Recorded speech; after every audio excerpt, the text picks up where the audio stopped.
Glimmer Questing. Unfortunately, most of us are familiar with the word trigger. Not in the sense of a literal gun trigger, but in the sense of a stimulus that's caused something painful to come roaring back to a traumatized mind. Something like a slamming door that may be mildly irritating to most people can be a trigger to someone who is living with trauma lurking just below the surface.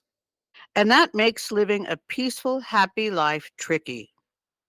Trigger sensitivity is just one of the ways that trauma insinuates itself into the brain, carving a groove of defensive alarm that's really hard to override. Think of it this way: our early ancestors had to spend the majority of their time warding off predators that were literally trying to kill and eat them. So, being tuned into every little sign of possible danger served them well. So well, in fact, that you're here today. Good for them. However, the world that we live in today is quite different from theirs. For some of us, a ringing phone can alert that same part of our brains that being chased by a tiger alerted in our deep history, which was really not that long ago in anthropological terms. Our brains have a natural tendency to look for the bad, says Amy Morin, a licensed clinical social worker speaking to USA Today. Being on the lookout for danger can help us stay physically safe, she says. But since we are no longer lurking in the forest hiding from hungry animals, we don't need to focus on the negative quite so much to stay physically safe. Easier said than done, though, right?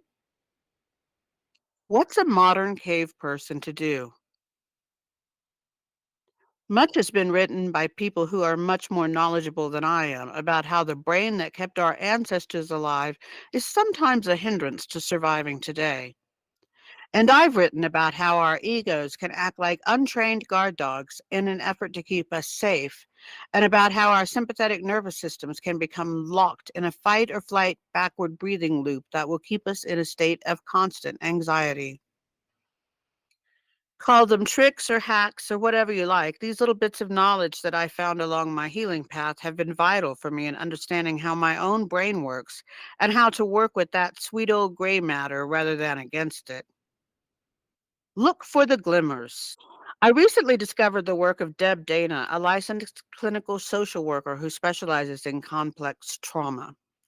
In her work, she uses the word glimmers to refer to small moments when our biology is in a place of connection or regulation, which cues our nervous system to feel safe or calm. Dana says we're not talking great, big, expansive experiences of joy or safety or connection. These are micro moments that begin to shape our system in very gentle ways.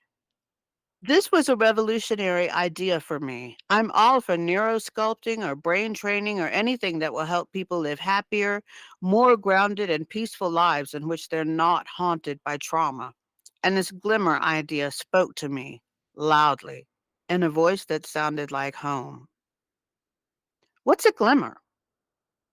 Even if it's an unfamiliar term or concept, and even if you're in the deepest of despairs, I've been there, you can still identify glimmers around you. Glimmers can be different for everyone, but there are some basic glimmers most people can relate to. Things like a playful puppy, a smiling baby, a beautiful garden, the scent of rain, a shooting star, the feel of a breeze, the sound of a chime. A glimmer is a moment when, if even for an instant, things seem better, maybe even better than fine. A moment when things feel golden and aligned and shimmering. You feel something happen inside, Deb Dana says. There's an energy that happens around a glimmer, and then your brain then marks it as well. Yes, but my trauma, believe me, I get it. My trauma had me in its thrall for decades, and I was virtually its slave. It dictated my every move, my every thought, and I clutched at it like both sword and shield. I resented the hell out of it, yet somehow I counted on it to keep me safe. This can be hard to hear, but your trauma, your addictions, your issues, they don't want the best for you.